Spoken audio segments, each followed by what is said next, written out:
Le chant des sirènes. Le chant des sirènes. Bonsoir chères auditrices et auditeurs de Westrack Radio, vous êtes bien sur dans votre émission féminine, féministe, égalitaire, locale, humaniste et tout ça, le chant des sirènes. Comme tous les 15 jours, on se retrouve pour parler d'actualité, d'hommes et de femmes qui nous font vibrer par leur engagement, leur art, etc. On vous fera découvrir un peu de musique et puis voilà. En fait. Et puis on va parler comme tous les lundis soirs, tous les 15 jours. C'est ça, entre filles. Ce soir autour de la table, nous avons Caro. Oui, bonsoir. Caro, de quoi tu veux nous parler ce soir ? Un petit peu d'actualité et puis ce soir on avait envie de parler de nos métiers et de la place des femmes dans nos métiers, les paysagissements sexistes. Voilà, on voulait parler un peu de ce à quoi on est confronté au quotidien. Tout à fait. On a aussi Tiffen qui est avec nous à la réalisation et qui nous a préparé quelques petites chroniques aussi. Oui, bonjour. Bonsoir. Tu vas nous parler de quoi du coup, Tiffen ? Alors, déjà, bonjour papa, bonjour... Non, je vais... Merci papa, merci maman. Je vais parler d'Octobre Rose. Ce mois-ci, ça se déroule sur tout le mois d'octobre. Donc voilà, et puis une ou deux anecdotes vis-à-vis de mon métier aussi. Cool. Et puis nous avons aussi Oriane avec nous. Salut. Ça va Oriane ? Ça va, oui. Moi, du coup, ce soir, je vais parler du sexisme dans la restauration, puisque c'est dans le milieu dans lequel j'exerce. Voilà. Ok, et puis moi je vous parlerai un petit peu de mon métier aussi, qui est un peu un métier à la base d'hommes, mais on est beaucoup de filles maintenant, et c'est très bien, donc je vous en parlerai aussi un petit peu. On va commencer par quelques news, je crois.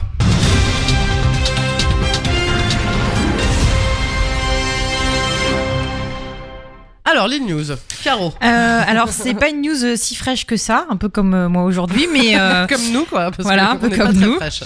Mais j'ai vu ça, c'est notre chère sirène Louise, qu'on n'a pas vue depuis longtemps. Donc, oui. Louise, si tu nous entends, on t'attend de pied ferme. Ouais, et on fait un bisou aussi à toutes les sirènes qui sont bien évidemment, ce soir. On pense à vous, big up les filles. On va pas commencer à les citer parce que finalement, il y en a un paquet qui sont passés...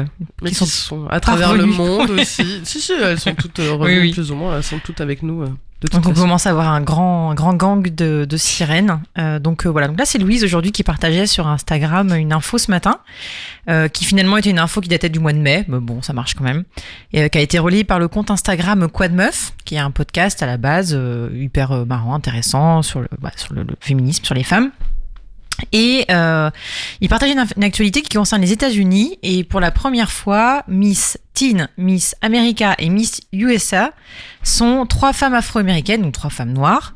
Alors, quand j'ai vu le message passer, je me suis dit oui, qu'est-ce que ça a de si exceptionnel ? Et en fait, si, quand même, quand on regarde les statistiques et quand on regarde le nombre de femmes qui ont été élues à ces postes-là, je sais pas comment dire, à ces concours-là, voilà, à ces concours-là, il y a très très peu de femmes noires, alors que quand même la communauté afro-américaine, américaine-africaine est assez importante aux États-Unis. Et donc il y a pas mal de magazines qui ont relevé le fait que il y avait 3 jeunes femmes cette année qui ont été désignées comme représentantes de forme de beauté américaine. Alors forcément moi je suis pas très fan de ces concours qui glorifient la beauté, surtout que c'est quand même assez subjectif. Ouais, voilà, puis c'est assez lisse tout ça, mais toujours est-il que c'est déjà à noter 3 femmes noires élues. Bon, voilà, c'était pour donner des choses positives. Oui, c'est bien. Très bien, très bien. Moi je voulais vous parler d'un truc positif aussi, c'est de l'athlète en fait Allyson Felix. Alors je sais pas si vous avez suivi un peu la finale, enfin pas la finale, mais les championnats d'athlétisme qui ont lieu à Doha, au Qatar. Bien sûr. Je sais que tu adores l'athlétisme en plus, Caro. Sur France 4. Sûrement.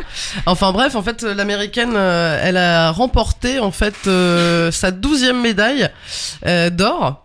Donc elle détitre en fait Usain Bolt qui avait gagné 11 médailles, pardon. Mais dans la même discipline ou dans plusieurs disciplines en fait, athlétiques. alors attends, je relis mes notes. Pardon, je t'interroge. Ouais, voilà. En fait, l'athlète, elle décroche, donc Allyson Felix décroche la 12e médaille d'or de sa carrière au championnat du monde, devenant ainsi l'athlète la plus titrée au monde, donc entre hommes et femmes confondus en fait. Elle surpasse du coup Usain Bolt, la légende jamaïcaine aujourd'hui à la retraite, qui avait décroché 11 médailles. Non, c'est le Usain Bolt. C'est mignon. Oui, bah oui, Ouais. oui. Ça dit pas comme ça. Si, à peu près. Usain Bolt, oui, Usain non, mais c'est ça. Bref. Mais du c'est vrai que coup- c'est passé complètement inaperçu cette info, en fait, c'est un peu ça. Les médias s'en sont pas du tout emparés, quoi. Comme quoi, à chaque fois que les femmes font des trucs de ouf, bah, les médias relaient pas forcément, voilà, les succès, les victoires des femmes. Donc, je voulais en parler ce soir. Elle a 33 ans, en fait. Elle est considérée comme une des sprinteuses les plus incroyables du monde. Et en plus, elle vient d'avoir un enfant. Enfin, elle a accouché il y a 10 mois. Donc, C'est ça oui, qui l'a fait voilà. courir très Normal. vite, surtout, genre je fuis. Non, je pense que ça l'a vachement motivée parce qu'elle était pas sûre de pouvoir participer au championnat d'athlétisme. Tu Et demandes du à coup, n'importe quelle femme qui vient d'avoir un enfant de 10 mois de recourir, de retourner à la piscine, de retourner faire du sport. Je pense que n'importe quelle Bah, femme c'est en ça. bave. Et puis un athlète de haut niveau, Ouais. c'était compliqué. Et en plus, déjà, sa grossesse a été compliquée, etc. Bref, voilà quoi. Elle a gagné. Voilà, c'est la plus forte athlète du monde. Et c'est une femme. Et c'est une femme, Ah, bravo. voilà. 12 médailles d'or. Et du coup, elle va participer aussi aux Jeux Olympiques qui ont lieu à Tokyo en 2020. Et donc, on espère qu'elle va encore tout déchirer là-bas. Et voilà. Et en plus, elle avait aussi épinglé Nike, qui est son sponsor principal, en mai dernier, parce qu'en fait, du coup, vu qu'elle était enceinte, elle avait perdu 70% en fait de son salaire en fait versé par les sponsors. Donc elle leur a mis un petit tacle. Parce en leur qu'elle était disant- enceinte. Ouais, voilà. Mais parce que du coup, elle euh, était moins en représentation et que. Bah ouais, je sais pas, mais en tout cas, elle leur a dit bah non, c'est pas cool et tout. Niveau rémunération de son contrat, voilà, pourquoi 70% de moins parce que je suis enceinte. Et Je me demande aussi comment tu le justifies. bah je sais pas non plus, mais On va en quitter. mais voilà, mais du coup en fait Nike a dit ouais ok non ce sera on va régler tout ça et maintenant vous serez payé aussi Oui. normalement Tu même m'étonnes, ça enceinte aurait quoi. été mauvais pour Scandale. eux. Hein, sinon, Exactement. C'est pas Nike déjà qui a eu un problème, pas un problème, un scandale avec la tennisman. On en avait parlé en plus ici, la tenniswoman Avec Serena Serena Williams. C'est Nike ou pas qui... Bah, par rapport à sa tenue, c'est pas Nike. Ah non, c'est pas Nike, non, c'était C'est- Roland Garros. Oui, Oui, c'était Roland Garros. Oui parce qu'elle était en jupe. qui avait et épinglé tout. sa tenue, ouais, tout à Ouais, fait. c'est ouais. ça. Mais Nike, ça devait être pour des raisons en mode bah t'es enceinte donc tu représentes pas le sport. Oui, c'est ça. Donc Bah T'es oui, absente, c'est quoi. dans notre surtout que partenariat. l'industrie du sport, elle est dirigée aussi par et pour des hommes, donc voilà, il y a Voilà. encore pas mal de choses à faire pour nous les femmes.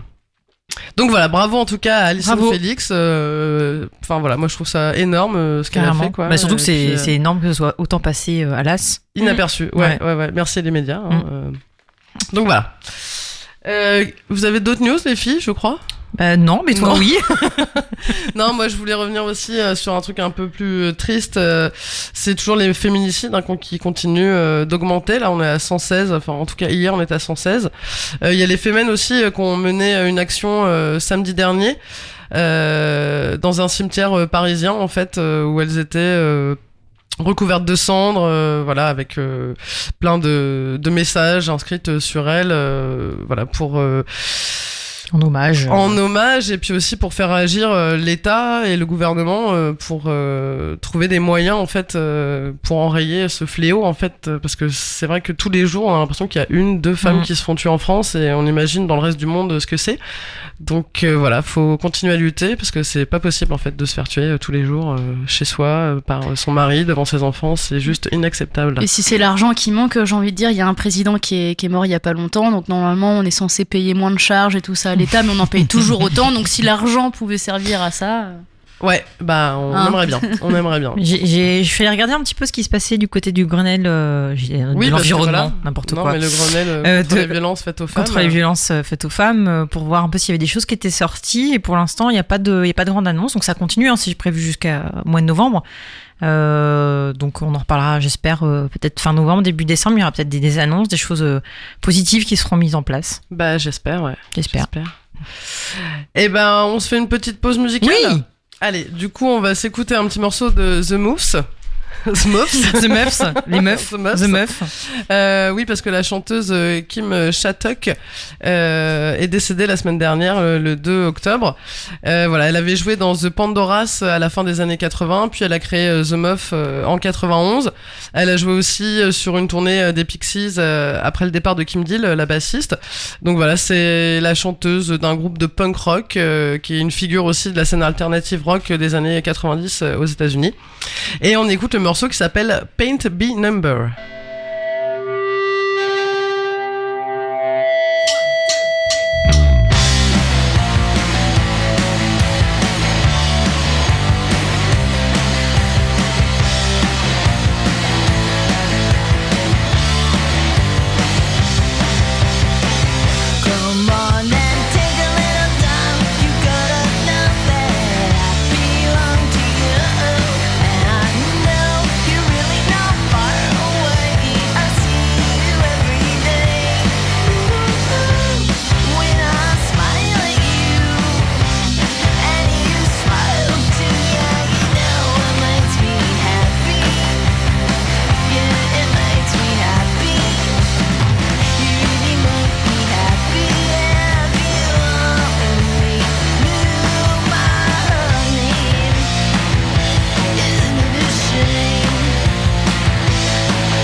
Vous êtes toujours dans le chant des sirènes sur Westrack Radio et on va passer à la chronique de Tiffaine. Ah bon ? Oui, sur Octobre la Rose. news, C'est ça, ouais. On plonge dans l'automne et le froid, mais pour autant, eh bien, il se passe toujours plein de choses dehors. Hein. Le mois d'octobre ouvre le mois de la sensibilisation du cancer du sein. On appelle d'ailleurs cette période Octobre Rose. Alors, à titre d'information, pour commencer, il faut savoir qu'en France, il y a quand même 9 femmes sur 10 qui sont atteintes d'un cancer du... Non, 9 Non, non. non. Une femme sur 8, pardon, c'est Oui, ça. déjà, Et 9 femmes sur 10 qui ne sont pas... Attends, on 9 recommence parce que 9 Allez, on femmes recommence, sur 8... Il y a une femme sur 8 qui sont atteintes d'un cancer du peux sein et tromper 9 femmes 1000 sur fois. 10 qui ne sont pas diagnostiquées à temps. Ouais. Donc il y a tout le mois de sensibilisation qui commence. Il faut savoir aussi qu'il n'y a pas d'âge. Il sait pas, parce que les mammographies en général on dit aux alentours de 45-50 ans, je crois, je sais plus trop c'est quel âge. Mais... 50, il me semble. Ouais, non, 40, dès 40 Ouais, ans. je crois Non, que c'est non, entre pas 40 ans. J'allais dire, putain, faut que je t'y aille. Mais je crois que c'est 45, c'est 45 ou 50 ans, je ouais, crois. je Ouais. pense, Ouais, ouais. Sauf que bah en fait il y a pas d'âge, il y a pas à partir de cet âge-là. Malheureusement, non, il y a pas voilà, d'âge. donc c'est à n'importe quel âge. Donc il y a pas mal de choses qui se passent et pour soigner et faire des recherches et tout ça, ça coûte de l'argent. Du coup, sur tout le mois d'octobre, il y a pas mal de choses qui se font. D'ailleurs, il y a des marathons en général. Le plus proche, que ce soit en termes de temps et en termes de lieu pour l'instant, c'est le 13 octobre à Tourville-la-Rivière, près de Rouen. C'est une marche course chronométrée censée réunir plaisir du sport. Je dis censé parce que bon, sport et plaisir en général, pour moi ça fait pas pair, tu vois, mais Mais voilà, donc censé réunir plaisir du sport, bien-être, féminité et partage. Donc depuis 2011, ils ont récolté plus de 85 000 euros pour le profit de la lutte contre le cancer, ce qui est pas mal déjà. Carrément. Et voilà, donc cette année, la Rivière Rose, ça s'appelle, a pour objectif de rassembler 4000... C'est plutôt la Rivière Noire, excusez-moi, mais fallait la faire parce que bon, J'ai pas osé. perso, j'irais pas trop courir à Armand en ce moment. Ouais, mais- c'est Voilà. clair. C'est Respirer l'air à pur. côté, c'est pas à Rouen-Pile. C'est Oui, trop bah bon, c'est là. comme. Non, mais le nuage, il est pas passé. C'est comme le nuage là-bas, de Tchernobyl, il est pas passé, quoi. Voilà, c'est ça. Mais bon, bah voilà, c'est de réunir Oui, non, 4000 mais c'est- femmes dans le but d'obtenir encore plus de fonds. Et il y a une nouveauté cette année, parce qu'en fait, c'était réservé c'était vraiment une course pour les femmes, donc du coup faite par les femmes sur les années précédentes. Et là, cette année, ils ont décidé que les hommes pouvaient aussi participer, parce que finalement, ça en touche aussi certains. Ah bah, Et complètement. que de directement. toute façon, ils peuvent aussi... Quand t'es le compagnon d'une femme qui atteint d'un cancer du sein, Voilà. je peux dire que t'es touché directement, Ah c'est bah, sûr. c'est clair. Donc pour cet événement-là, on peut s'inscrire tout seul ou en équipe. Donc c'est sur le site la-rivière-rose.com. Et pour le Havre, il y aura le marathon des Amazones, mais c'est prévu en juin, donc Tout à fait. il y a le temps encore d'ici là. Et ce que je disais, il y a des ateliers aussi, donc pour repérer un cancer du sein au plus tôt, c'est parce que ça permet d'améliorer les chances de guérison. Hein. Donc en plus des mammographies qu'on a évoquées tout à l'heure, il y a l'autopalpation qui est possible. Donc la technique, c'est pas forcément simple pour tout le monde. Donc il y a eu des ateliers depuis début octobre et jusqu'à fin octobre dans les centres hospitaliers aux alentours du Havre et au Havre. Aujourd'hui, c'était la dernière date à la clinique des Ormeaux au Havre. Mais il y a aussi le 10 octobre au centre hospitalier de Dieppe et le 18 octobre à la clinique Pasteur à Évreux. Alors, en termes d'information, déjà, si vous voulez, pour l'autopalpation, en général, c'est sur la semaine qui suit les règles pour les femmes qui sont réglées. Et faut le faire à peu près une fois par mois à ce moment-là. Et la dame, en gros, qui parlait des ateliers et tout ça, disait que si on avait un peu de mal et tout ça avec l'autopalpation, c'était pas mal de le faire sous la douche, avec du coup les doigts mouillés et savonneux, parce que ça glisse un peu plus, c'est plus facile et tout ça. Ne ris pas comme ça. Je suis désolée. Donc voilà, en tout cas pour les actions qu'il y a dans le coin, j'aimerais juste ajouter un petit mot, comme on est dans une émission féministe et que j'ai pu commencer à débattre sur le sujet avec une amie ce matin sur Octobre Rose. Alors non pas sur les actions, mais plutôt sur la couleur. Oui, on allait en venir Voilà, forcément. Hein. Donc une couleur pour genrer, voilà, parce que Octobre Rose c'est quand même le symbole, c'est aussi un ruban rose outre le nom. Alors je me suis renseignée et faut plus ou moins remonter déjà à l'arrivée des rubans comme signe. Alors faut savoir que le premier ruban à avoir été considéré comme un objet signifiant dans l'histoire, c'était un ruban jaune. Il était mentionné dans une chanson de route chantée par l'armée des États-Unis. La chanson, elle a été déposée au copyright en 1917 et c'est en 79 qu'il y a une dame qui s'appelle Penny Legan, une femme américaine dont le mari était pris en otage en Iran, s'est mis à attacher des rubans jaunes aux arbres de son jardin. Donc son initiative, elle a été relayée par les infos locales et du coup ses voisins et les gens de la ville ont commencé par solidarité à attacher eux aussi des rubans dans leur jardin. Donc ça a été un signe de solidarité et peu à peu le ruban est devenu un moyen d'expression en gros dans le monde Pour entier. différents combats. C'est ouais. ça. Et c'est 11 années plus tard, donc là on était en 79, donc 11 ans plus tard aux États-Unis, il y a des activistes défenseurs des droits des patients du sida qui ont été inspirés par ce moyen d'expression du ruban jaune et qui ont décidé en gros d'utiliser des rubans pour les personnes luttant contre le sida avec des rubans rouges, donc la couleur de la passion. Donc voilà comment est justifiée la couleur, en tout cas pour le ruban rouge. Je vous balais après un peu toute l'histoire du ruban rose, mais bon, faut savoir qu'à la base de base, le ruban il n'était pas rose, il était couleur pêche. Ah, J'aurais préféré. Voilà, donc en fait en vois gros pêche. au début, ouais, mais alors c'est pour des raisons marketing aussi le rose, mais Ah en bah oui. gros à la Ah base oui. c'était Charlotte Haley qui avait 68 ans, qui était mère, sœur et grand-mère de femmes qui avaient été victimes du cancer du sein. et qui a décidé en 92 de confectionner des rubans couleur pêche à sa maison et de les distribuer gratuitement, accompagnés d'une carte disant le budget annuel du National Cancer Institute, pardon. Tu peux le dire à la française. Ah, ça me fait Ouais, plaisir. de l'Institut Ça me dirait, moi. national. Le National Institute. Voilà, Ouais. et de 1,8 milliard de dollars, et seulement 5% vont à la prévention. Mhm. Donc aidez-nous à réveiller nos législateurs et l'Amérique en portant ce ruban.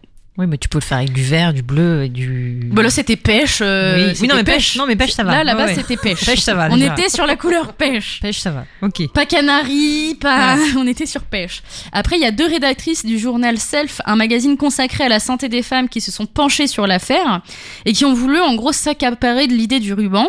Sauf que, il y a eu un peu bataille parce qu'ils voulaient la sortir, en gros, du truc et prendre toute l'idée. Et les avocats des nanas ont dit, vous avez qu'à changer la couleur du ruban, et comme ça devient votre idée. Et les 2 rédactrices, elles ont dit, ok, on va choisir, alors c'est le rose 150, exactement, qui est utilisé pour ces rubans, il faut le savoir. Pantone 150. Le rose 150, parce que c'est une couleur best-seller. Alors, faut savoir qu'en gros, une couleur best-seller, elle est appelée comme ça, parce que c'est complètement marketing, hein, ça s'appuie sur le témoignage de professionnels de l'industrie. Donc le rose, c'est là pour le genre, forcément. C'est une couleur féminine, c'est dit que c'est une couleur féminine. Mais il y a aussi eu des études menées par des professionnels des professionnels de l'industrie, hein, toujours, qui s'appuient du coup sur des témoignages et tout ça, qui dit qu'en gros le rose c'est aussi une couleur une couleur, je retrouve ma ligne, voilà, une couleur douce, joyeuse et qui évoque la bonne santé. Alors, c'est vrai qu'en général, on dit Comme que par les exemple. femmes, quoi. Ouais, mais outre ce fait-là, moi je pense que je suis assez d'accord sur le bonne santé, puisqu'au final, le rose, quand on dit avoir les joues roses, quand on est pâle, c'est qu'on est de mauvaise santé. Bon, c'est tirer un peu, c'est trouver des Oui, sur le côté excuses, un peu. santé, pourquoi pas. Mais en fait, là, justement, tout ce dont tu parles, ça fait appel justement à des marketing. c'est un aspect marketing et publicitaire. Là, on parle les couleurs dont tu parles, c'est vraiment une évocation des grands principes de communication et de publicité des années 80 à 90. Donc, C'est ça, là, on est période sur les années 92. ô combien sexiste. Et le rose, de toute façon, voilà, c'était l'évocation de la féminité, du féminin, de choses assez légères de manière générale. Je pense que là, aujourd'hui, plus personne ne se retrouve forcément là-dedans, au contraire. Non, mais même malheureusement, quand tu vas au supermarché, tu vois un rayon qui est un peu dans les produits d'hygiène, par exemple, tu vois des couleurs un peu plus rosées. Tu sais que ça va être, je sais pas, les serviettes hygiéniques, les déodorants pour femmes. C'est ça. Et ton C'est clair. cerveau. L'association d'idées, en fait, elle est- quand même. Les Exactement. Mappa, ils sont roses. Hein. Mais Exactement. justement, Ça change. sur l'association d'idées, sur les couleurs et trucs comme ça, limite rose. Moi, je me mets outre le genre du rose.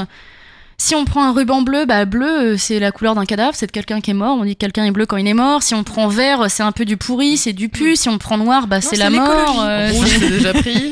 Non, mais en vrai, Mais- moi, Octobre Rose, bon voilà, c'est comme ça, c'est connu sous ce nom-là, ça me gêne pas. Mais moi, c'est plutôt la récupération qu'on ait faite en termes de un peu de marketing, c'est que parfois t'as des commerces qui vont faire le mois rose avec des soirées filles et des cocktails roses et mais oui, mais c'est reversé à l'association de lutte contre le cancer du sein. Oui, mais tu peux peut-être faire autre chose, fais un débat, fais Oui, il faut pas que fais ce un soit, apéro mixte, fais autre chose. Après, t'es pas obligé de faire un truc tout girly, tout rose, quoi. Et c'est comme un peu la journée internationale des droits de la femme. Bon, depuis quelques années, c'est devenu quand même plus cette journée-là. Avant, c'était la journée de la femme. Mais on a déjà été confrontés à des demandes d'organiser une journée de la femme avec des ateliers beauté et tout ça. Enfin, c'est pas le propos à ce moment-là. Et comme dans Octobre Rose, des fois, c'est un peu détourné. Mais bon, après, voilà, le principal, c'est de ramener de l'argent pour cette cause-là.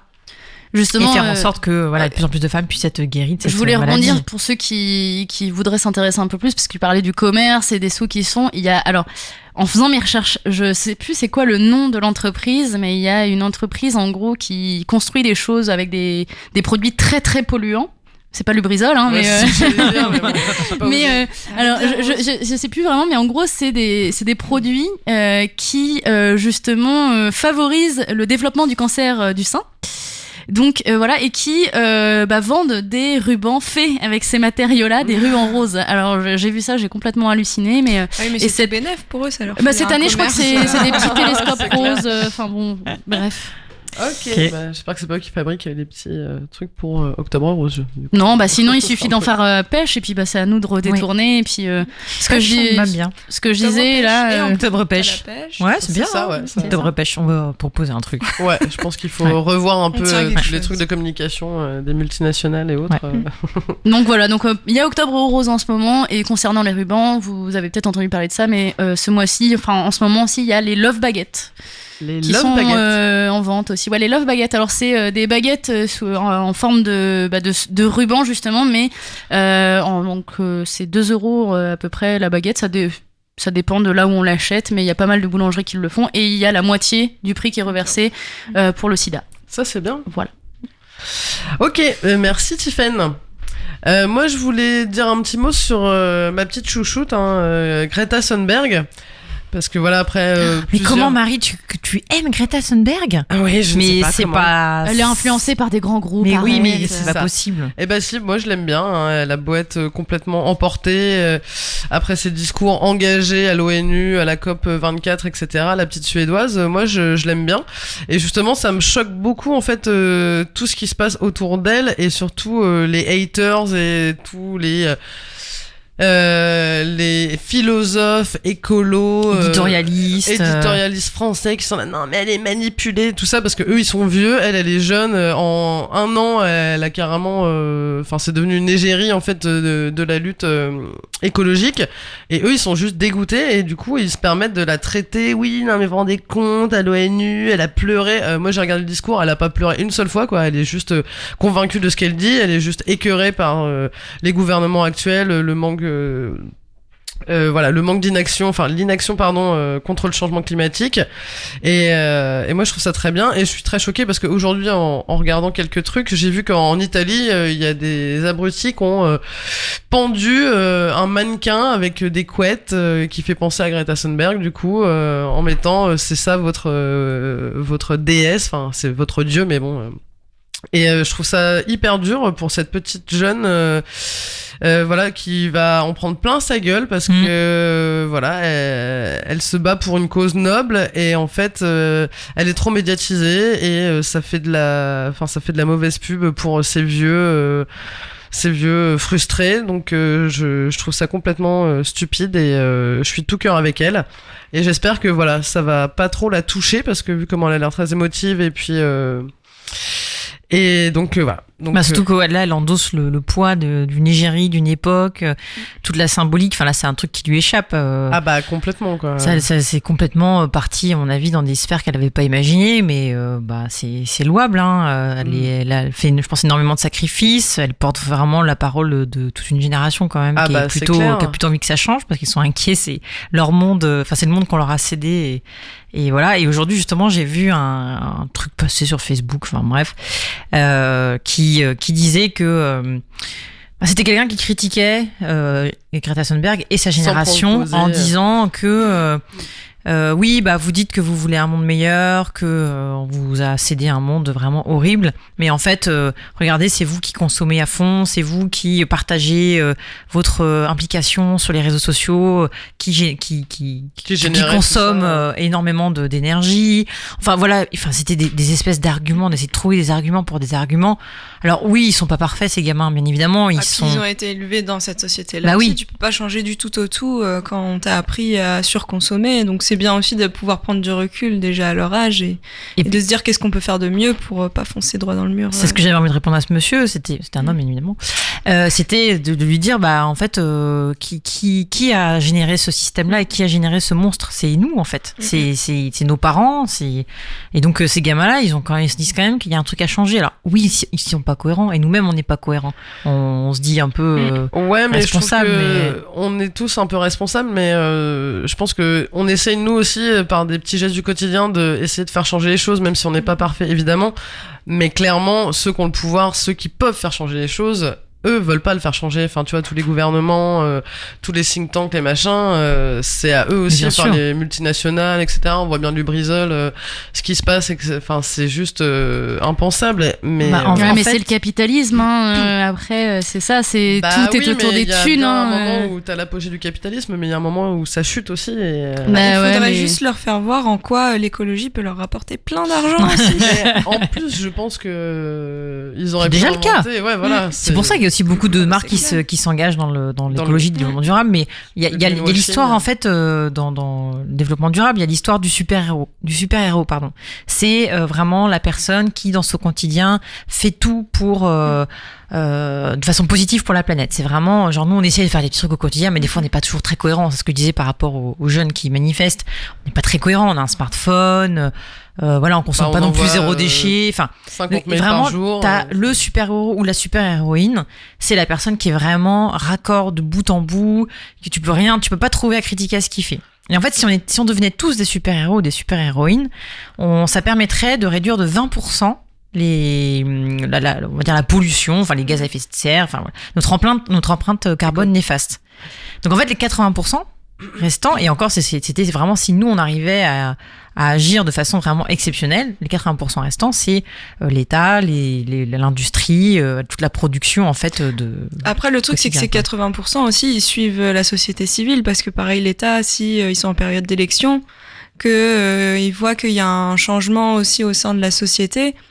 D'un point de vue électoraliste, ils vont peut-être aussi s'aligner. Alors, ils vont pas changer du tout au tout, mais au moins ils vont commencer à intégrer un peu plus des idées qui viennent de la société civile. Ouais, oui et non. Mais ils savent créer la demande en fait, puisque comme on disait, c'est aussi ils travaillent avec les grosses entreprises, donc ils savent créer la demande. Puis ils sont élus pour un programme, mais ils n'appliquent jamais leur programme. Tu vois, aux européennes, par exemple, les écologistes, ils ont quand même remporté pas mal de voix. Je dis pas que tout va changer du tout, mais du coup, il y a quand même, je pense, une lueur d'espoir. Ouais, on peut pas tout attendre peut-être non plus des dirigeants ou des lobbies Il y a un effet de suivi. En effet, c'est vrai que quand ils voient qu'il y a un besoin de la population qui est naissant, une envie de la population qui est naissante, ils essayent de suivre, mais en fait c'est là où y a tout le problème. Derrière, Puis le problème, c'est qu'en fait c'est des élus, ils sont censés représenter la population et préserver notre environnement et faire en sorte que l'humanité puisse se continuer à vivre. Et en fait, ce serait à eux d'être avant-gardistes et de prendre les décisions avant que la population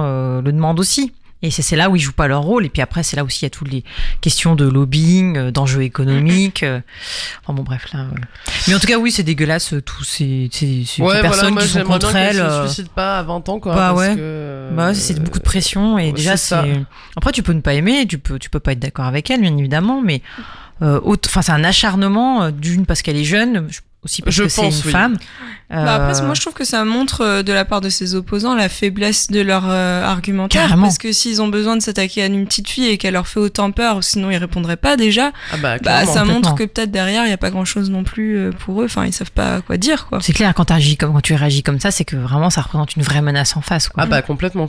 Et puis, si on aime toujours consommer, en tout cas, il y a des nanas au Havre qui ont commencé à faire des trucs grave cool. On a le Bon Endroit, l'épicerie en vrac qui est ouvert, donc déjà on réduit les déchets à ce niveau-là. Et il y a aussi Green Beauté, cette boutique de cosmétiques 100% bio qui est ouverte. Donc il y a des choses qui sont en train de changer, c'est à nous de suivre aussi derrière. Et puis tout à fait. Et puis là pour le coup c'est des femmes qui sont derrière ces idées, hein. Donc voilà. Carrément, faudrait qu'on va les inviter aussi prochainement, mais on a tellement de gens invités là, la liste, on commence à... On le fait pas. Non, mais on va le faire, on va le faire. On va peut-être se faire une petite pause musicale entre deux.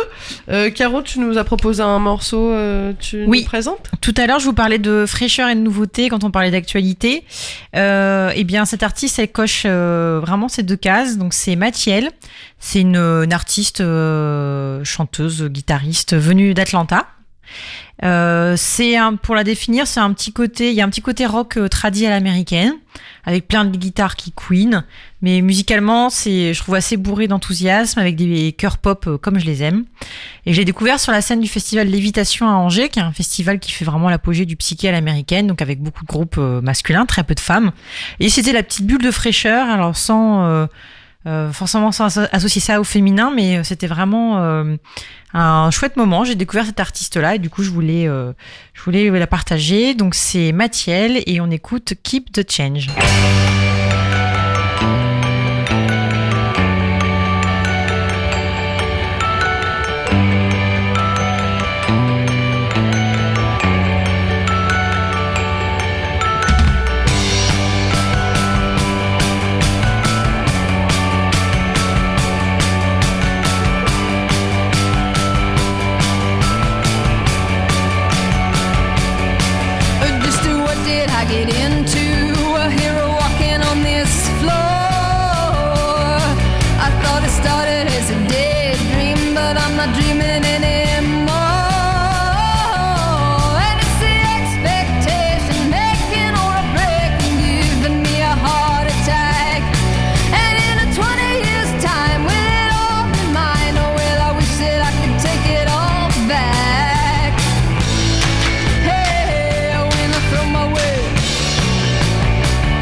I'd give it all I got. And it's the expectation making or a break and giving me a heart attack. And in a 20 years time, will it all be mine, or will I wish that I could take it all back? Hey, when I throw my weight, I never throw it crooked, I always throw it straight.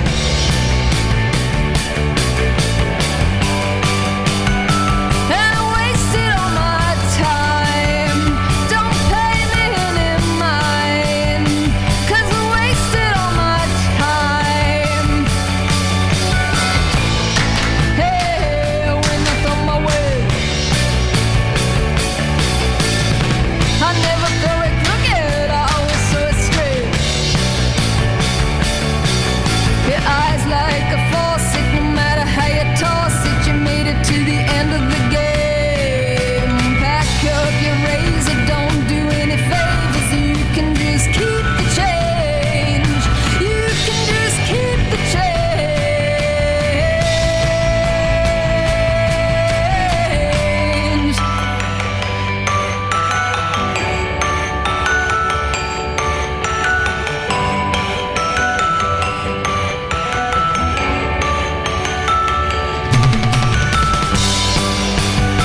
And I wasted all my time, don't pay me any mind.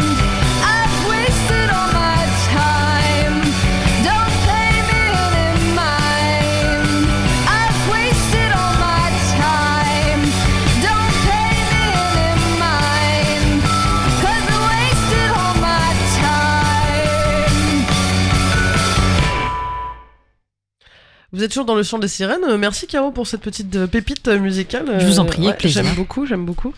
Et du coup, on passe à la petite chronique intervention d'Oriane. Attention. Attention. Oui, donc ce soir, moi j'aimerais vous parler du sexisme dans la restauration, puisque c'est le milieu dans lequel j'exerce. Donc voilà, il sévit clairement à tous les niveaux, qu'on soit serveuse, chef, manager ou propriétaire. Donc comme tous les métiers dits de service, il nécessite une interaction physique importante. Et une interaction avec les clients qui paient en fait pour un service. Et qui dit interaction physique dit aussi apparence physique. Et parfois, c'est vrai que les gens ont tendance à penser que les serveuses, elles sont plus, les serveuses et serveurs d'ailleurs, sont plus un outil que de réels acteurs ou actrices de leur métier. Donc que ce soit pour les hommes ou les femmes, il y a souvent l'idée que serveurs et serveuses, ils créent pas directement de la valeur. C'est assez pessimiste comme observation, mais c'est vrai. on est souvent perçu comme les relais entre le chef qui, lui ou elle, va créer de la nourriture et les clients qui commandent. Souvent, les qualités qui sont requises pour faire un bon serveur ou une bonne serveuse, ça va être l'amabilité, l'organisation, le sens du service et la présentation physique. Donc même si aujourd'hui c'est interdit de recruter sur l'apparence d'une personne, c'est quand même se voiler la face de pas prendre en compte cette composante. Donc c'est pas des faits scientifiques ici que je vais invoquer, mais par exemple quand j'ai voyagé en Australie, j'ai remarqué que quand même il y avait une majorité de voyageurs qui cherchaient un travail d'abord dans la restauration, du fait déjà de la facilité d'accès à l'emploi puisqu'il y a une forte demande. Et en effet, c'était quand même plus simple de débuter en tant que femme. Moi, je sais que quand je suis arrivée, mon expérience en restauration, c'était en festival, au bar et de bénévole, mais ça s'arrêtait quand même là. Et à expérience, entre guillemets, égale avec les garçons, moi, ça m'a pris une semaine de trouver un travail, et d'autres de mes amis voyageurs, ça leur prenait quand même beaucoup de temps, où les garçons commençaient à la plonge, ou des endroits où on n'est pas trop visible au début, quoi. Donc voilà, au départ, on pourrait penser que c'est plutôt un avantage, mais ça va quand même assez vite se retourner contre nous. Comme en témoignent notamment certains anonymes sur le compte Paye ton pourboire. Donc c'est un peu comme Paye ta schneck, c'est une des déclinaisons. Il y a notamment une des victimes de ce sexisme dans le milieu de la restauration qui explique qu'en fait, en faisant le ménage, un de ses collègues lui a dit « Tu devrais nettoyer les vitres du bar en short plus souvent, ça ramène des clients. » C'est mignon. Donc, autrement dit, la femme, elle est vue pour son corps et son enveloppe charnelle, elle devient un objet sexuel. Jusqu'ici, pas de grande révélation, j'ai envie de dire. Et cette forme de sexisme, elle peut être qualifiée comme un sexisme ordinaire. Donc, on le définit comme l'ensemble des attitudes, propos et comportements fondés sur des stéréotypes de sexe et qui, bien qu'en apparence anodins, ont pour objet ou pour effet de façon consciente ou inconsciente de délégitimer et d'inférioriser les femmes de façon insidieuse. Ils se manifestent au quotidien, par exemple à travers des blagues et commentaires sexistes, des stéréotypes négatifs, des marques d'irrespect et des pratiques d'exclusion. Donc ça, c'est une définition issue d'un dossier de presse qui avait été émis par le gouvernement en 2016 et qui parlait en fait de la thématique d'agir contre le sexisme au travail. Donc comme vous l'aurez compris, le sexisme ordinaire, il est pernicieux et il est sournois. Il est souvent mis sur le compte d'une blague. Ce fameux humour qui va justifier même les propos les plus nauséabonds. Donc combien de fois on aura entendu le fameux « Oh, mais ça va, c'est une blague ». Puis parfois même on en rajoute en disant « Oh là là, les femmes, elles ont vraiment pas d'humour. Hein. » Ouais, bah oui. Ou t'as tes règles aujourd'hui ? Voilà, c'est ça. Donc c'est toujours très très drôle. Le paroxysme de cette hypersexualisation des corps des serveuses, il s'exerce notamment dans certaines chaînes de restaurants, comme celle de la marque Hooters. Je sais pas si ça vous parle, mais en fait, c'est des restaurants américains où toutes les serveuses, donc déjà elles sont toutes de genre féminin, on les appelle d'ailleurs les Hooter Girls. Elles doivent se vêtir en fait d'un micro-short orange et d'un débardeur blanc ultra moulant et qui va être très révélateur de leur poitrine. En plus de ça, elles ont toutes la même coiffure, le même maquillage. Enfin, vraiment, on sent bien que c'est pas la personnalité qui domine derrière, mais que c'est vraiment le corps. Donc voilà, après, libre à chaque femme de s'habiller comme elle veut. On met des t-shirts moulants ou pas, ça on s'en fiche. Mais là, le problème, voilà, c'est que c'est un uniforme qui est imposé certainement, j'imagine, par des patrons masculins. Voilà, qui sont un peu le stéréotype de notre société patriarcale. Et voilà, qui estiment que plus une femme est sexy, plus c'est vendeur. Mais le sexisme, il se joue pas uniquement sur le physique des serveuses, il est criant également au poste de cadre, et notamment en termes d'opportunités. Donc d'après une étude menée par l'INSEE en 2017, la féminisation recule dans certains métiers comprenant de nombreux indépendants comme les agriculteurs, les artisans ou les patrons et les cadres d'hôtels, de cafés ou de restaurants. Et on pourra aussi s'appuyer sur des chiffres comme ceux communiqués par le guide Michelin.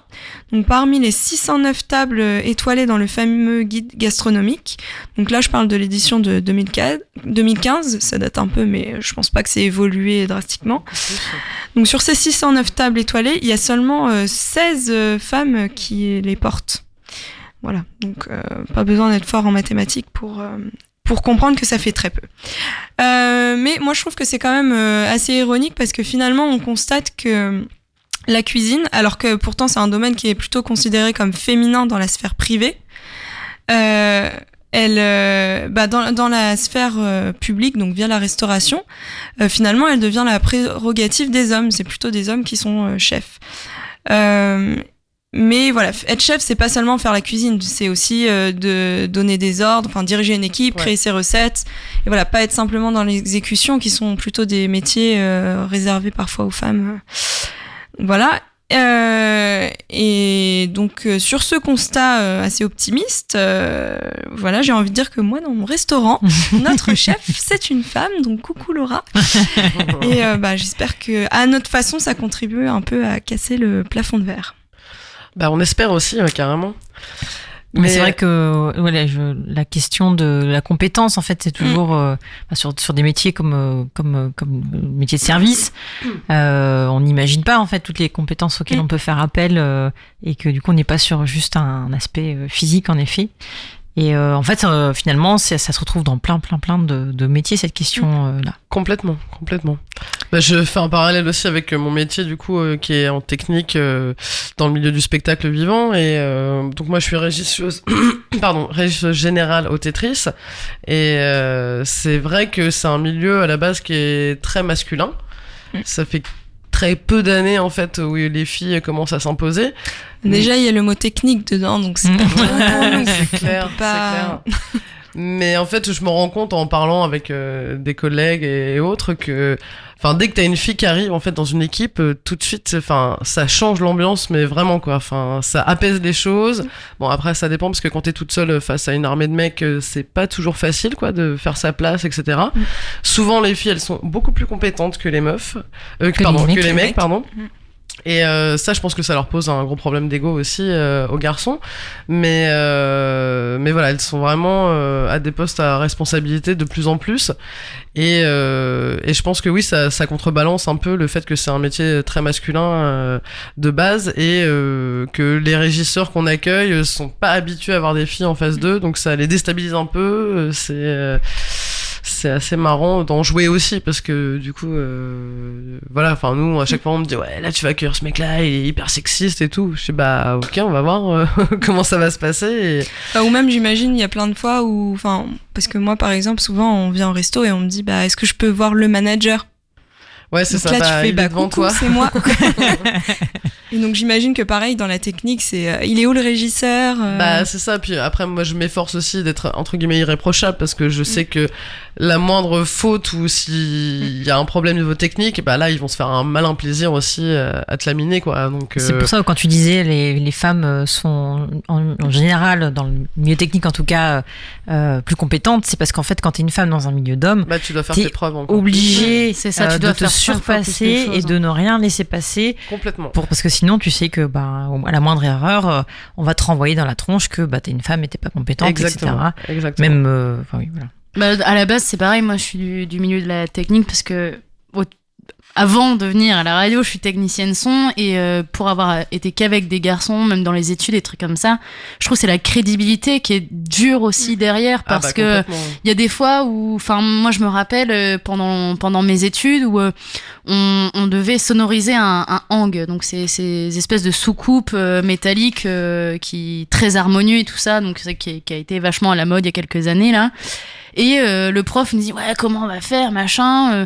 Je fais une proposition, j'ai eu 0 réponse, comme si j'avais parlé dans le vide. Ouais, bah oui.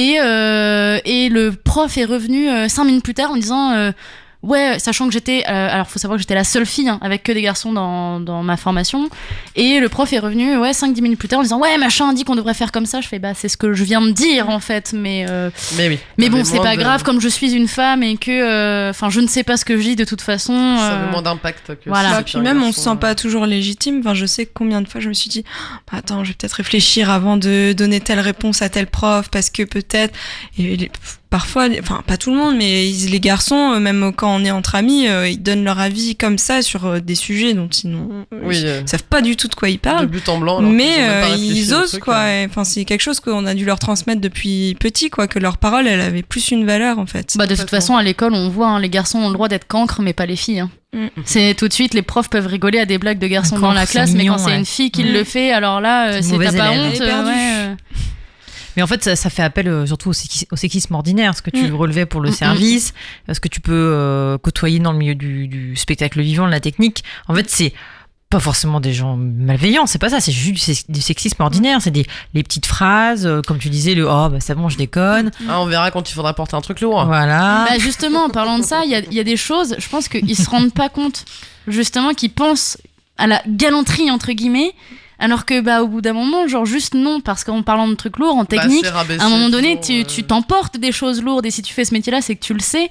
Et bah pareil, en recherche de stage, le gars il m'a dit non, tu restes assis sur une chaise, nous on va s'en occuper. Bah c'est-à-dire que mon stage, je fais quand même 3e, j'observe, je fais rien, Mais justement, du coup, moi, j'étais tombée sur un article publié par HF Bretagne. HF, c'est un mouvement national qui qui œuvre pour la parité homme-femme dans le milieu des arts et du spectacle vivant. Et il y a un mouvement HF en Normandie, mais le mouvement HF Bretagne est un peu plus actif, on va dire. C'est la Bretagne, hein, ils sont toujours plus forts, ces Bretons. C'est fou. Et en fait, dans le secteur des arts et du spectacle vivant, justement, ça fait des années qu'on se tape des conférences, des tables rondes, des rencontres sur le sujet « Où sont les femmes ?» et où on parle de la parité, mais pourquoi il n'y a pas de femmes, etc. Donc c'est très bien, le sujet est soulevé, mais sauf qu'en fait, moi je pense que j'en ai vu au moins 15. Et à un moment, c'est toujours les mêmes constats. Donc on est plus dans de l'information, de l'éducation. T'as 3-4 personnes qui sont à la base un peu réfractaires, puis à la fin de la séance, ils se disent ah oui, c'est vrai qu'en fait vous avez peut-être raison. Bon, voilà, petit à petit on gagne des batailles, mais oui, c'est ça, on peut réfléchir. Mais au bout d'un moment, j'étais un peu épuisée par toutes ces rencontres, un peu pas très, qui produisaient pas grand-chose de très très très concret. Et là, il y a le mouvement HF Bretagne, donc, qui a publié un article, une publication, qui a été faite avec des avocats pour justement dire, bon voilà, il y a du sexisme ordinaire, il y a des atteintes sexistes qui sont faites auprès des femmes tous les jours, notamment parce qu'il y a un petit réseau fermé, un groupe Facebook qui s'appelle She Said So sur Facebook, et en fait, She Said So. Je sais pas pourquoi d'ailleurs ce nom, c'est complètement débile, mais bref, qui regroupe des femmes du milieu plutôt des musiques actuelles. Et en fait, il y a un jour une femme qui poste quelque chose au sujet d'un homme qui a eu un artiste, un musicien, qui a eu un comportement un peu déplacé, des termes un peu déplacés, bon bref, j'ai pas suivi toute l'histoire, mais c'est parti en cacahuète. Le mec a fait des démentis, enfin bon bref. Et suite à ça, HF, du coup, a fait une étude pour savoir, légalement, il se passe quoi? Parce que, ok, alors le sexisme, c'est quoi? Alors la définition du sexisme, c'est bien là, vous pouvez y mettre tout ce que vous voulez, c'est une attitude discriminatoire fondée sur le sexe. Bon, alors avec ça, comment tu veux attaquer? Parce qu'en fait, moi, ce que je pense, c'est qu'à un moment, si on veut que les choses échangent, il faut que ça passe par la loi. Oui, donc, oui, les quotas, des punitions, voilà, le harcèlement de rue, ce genre de choses. Et donc là, l'idée de l'article, c'était de dire, qu'est-ce que vous pouvez faire en tant que femme salariée, en tant que femme ou homme d'ailleurs, directeur, directrice de structure. Et donc, là, je vais pas vous détailler maintenant, mais on le partagera. Il y a pas mal de propositions de qu'est-ce que vous devez faire, qu'est-ce que vous risquez aussi si vous faites pas ces choses-là en tant que directeur ou directrice de structure. Vous avez quelqu'un qui vient vous dire, ouais, lui, il a vraiment un comportement déplacé. On parle même pas de violence sexuelle, on parle pas d'atteinte sexuelle, on parle juste de sexisme ordinaire. Parfois, c'est juste un environnement aussi de comment tu te sens. Enfin, si tu sens qu'aussi dans un environnement, c'est pas toléré, en fait. Ouais, c'est aussi ce que t'acceptes. Des comportements sexistes soient présents, il y en aura peut-être moins aussi. Donc, Et justement, ce qui soulève, qui est intéressant, c'est que tout ce que ça peut produire en fait chez une femme au quotidien, c'est ses remarques, ses réflexions. Alors, ils ont sorti pas mal de réflexions. Par exemple, un leader de groupe masculin s'adressant à une femme musicienne discutant des suites d'une audition. Le mec dit, ça aurait été super de bosser avec toi, mais je peux pas prendre une femme dans le groupe, les garçons ne sauraient pas se tenir. D'autres choses, enfin bon, il y a plein de phrases comme ça, ahurissantes. Et en fait, il rappelle juste que ce qu'on peut définir comme discriminatoire, c'est quand une femme fait face à toute personne qui génère chez elle un sentiment d'insécurité ou un comportement hostile, offensant, humiliant, du fait qu'elle soit une femme. Là, on peut considérer ça comme un agissement sexiste. Donc, faut pas minimiser, faut pas hésiter à signaler, à écrire, à coucher sur une lettre, voilà, pour qu'au bout d'un moment, oui, en fait, on est drôle, on a de l'humour, mais pas, voilà. Oui, à la fin, c'est fatigant. À la fin, c'est fatigant. Et moi, je parlais de la technique, mais j'imagine qu'en tant que femme musicienne, c'est vraiment des remarques. Ah, dis donc, tu joues bien pour une fille. C'est ça. Et une fois, ça va, mais tous les jours, c'est juste insupportable, quoi. Ça casse la confiance en soi, ça vraiment minimise encore plus la femme. Ça t'oblige à être dans une posture où t'es obligé de faire toujours plus pour faire tes preuves. Ouais. Ah ouais, t'es une fille et tu fais de la batterie. Waouh. Ouais. Attention, et tu chantes en plus en faisant de la batterie. Ouais, le chemin est encore long, mais non, mais les choses qui se font quand même. Exactement, on continue la mission, on milite et tout ça, et on y arrivera un jour, peut-être dans 50 ans, 100 ans. Bon, mais ça va changer, ça a déjà changé de toute façon. Ah oui, ça a beaucoup changé déjà, mais ça met du temps, comme la lutte écologique et tout ça, ça met du temps. On va passer peut-être à l'agenda ou petites choses à voir ces derniers temps avant d'écouter le dernier morceau. Moi, je voulais juste te parler un petit peu. C'est un pote Cédric qui nous avait soumis, enfin qui m'a soumis aussi l'idée de parler de ce film en fait, qui est le dernier film de Caroline Fourest qui sort mercredi là prochain, le 9 octobre, et qui s'appelle Sœurs d'armes. Donc en fait c'est 2 jeunes françaises qui s'engagent dans une brigade internationale pour se battre à côté des femmes kurdes contre Daesh. Ça a l'air assez impressionnant parce que C'est une fiction, c'est pas un... Non, mais c'est une fiction. C'est une fiction, c'est pas un documentaire par contre, mais c'est une fiction un peu documentée quand même, et ça a l'air assez impressionnant parce que Caroline Fourest, moi je savais pas trop quoi penser d'elle, mais je crois que je l'aime bien en fait. Et son film a l'air assez, enfin ça a l'air très à l'américaine, un peu la Mad Max et tout. Ça a l'air assez jouissif pour les femmes quoi, d'aller buter du Daesh et tout. Et voilà, donc je pense que c'est à aller voir au cinéma. On fera une séance collective. Ouais, je pense, et puis on en reparlera aussi prochainement. Et puis bah voilà, on va s'écouter un dernier morceau. Bah oui. Ouais, Si personne a rien à rajouter. Normalement, je voulais dire un truc, mais j'ai oublié le titre du film. Et il y a un film en ce moment depuis 2 semaines qui est à l'affiche. Et c'est le portrait de la jeune fille en feu qui apparemment est à voir. En fait non, il est sorti il est sorti il y a pas longtemps puisque je l'ai annoncé il y a 2 semaines, ouais. Et apparemment pareil dans la lutte féministe et tout ça, c'est pas mal à aller voir et c'est toujours en salle sur le Havre. Donc tiens, on pourra se faire une petite émission spéciale film ou série ou sortie de groupe. Ouais, je pense qu'il y a pas mal de séries là qui sont sorties. Bon, j'ai pas le temps de regarder les séries en ce moment, mais j'ai vu des trucs passer qui ont l'air vachement bien. Et bah pour finir l'émission, on va vous proposer un morceau du groupe Taxi Kebab. C'est assez drôle comme nom de groupe, mais bon, c'est pas pire que tout le reste. Hein. Non. Donc c'est la rencontre entre synthétiseur et un boîte à taxi rythme. et un kebab. Exactement. Taxi demande vous voulez quoi, salade tomate oignon. Exactement.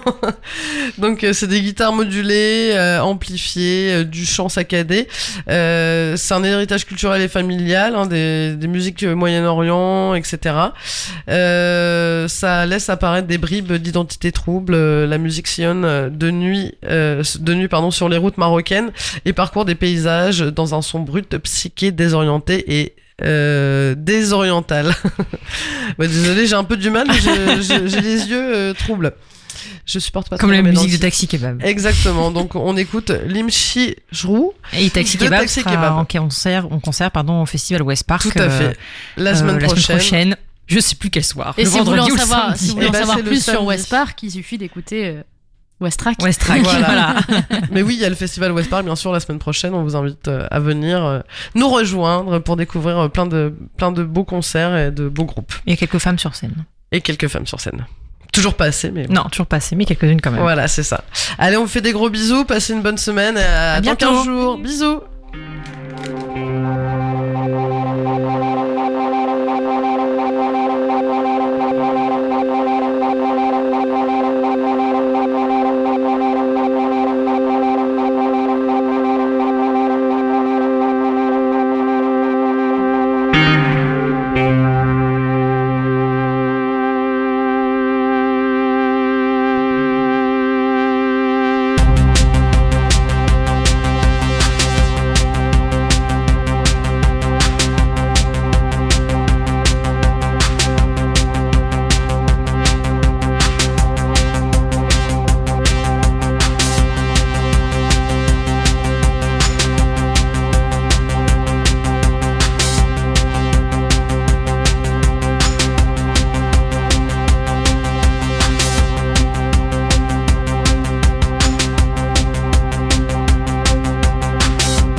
جوج ميات كيتلاقاو وكيتفرقوا وعندي جوج لغات ولكن نسيتنا هي لغة أحلامي ولكن نسيتنا هي لغة أحلامي